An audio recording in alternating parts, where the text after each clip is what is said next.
Congressman John Lewis has labeled this place, these Birmingham, Montgomery, Tuskegee, Selma, as sacred ground. We are in the heart of the civil rights movement.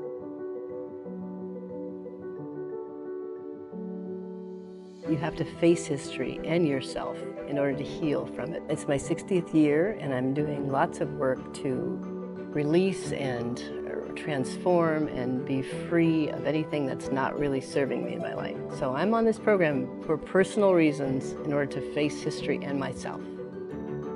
This was a lot of new information, gut-wrenching information that required a lot of processing and visceral, really calling out our shared history, which we have turned a blind eye to and that we need to reawaken to in order to reconcile.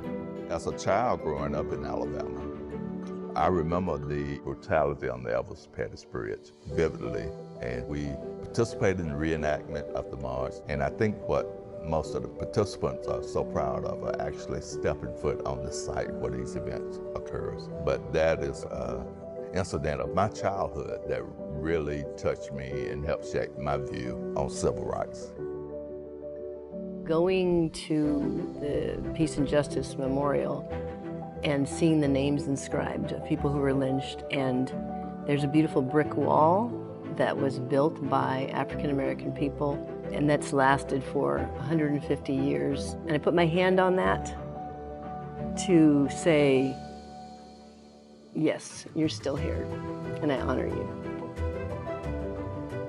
Many participants came out with tears in their eyes and visibly shaken from going through the Legacy Museum, which captured the story of bringing slaves from Africa to America. These are stories I think our kids need to hear in order for them to value what the cost was for where we are now. We've had so many amazing speakers, and all of them different, coming from different perspectives, different styles, ways of sharing story, but the stories all resonate. Being here and listening to people who lived through the civil rights movement, who really put their lives on the line for progress, for something that they believe so deeply in, has made that connection between where we were and where we are a deeper, more personal connection for me. I have appreciated very much the conversations, the opportunity for conversations. We just get immediately deep because that's why we're here. We share an interest and a passion, and you just go there so fast with the other participants, and it's been really moving. It's been really a part of the educational program. It's a really interesting structure because this whole conference is 250 people, but the plenaries where we're all together are very powerful to hear the same messages and the same speakers. And then the times when we're broken out, we're having our own experience engaging with something, whether it's a place or a person. I learned from the speakers and I learned from the participants. And I feel really grateful to have been in the presence of all of these people who lived through this civil rights movement and to hear their stories and to learn from them. It's timely, it's needed, it's necessary. With 250 people who've been on it so far, let's make that times 10.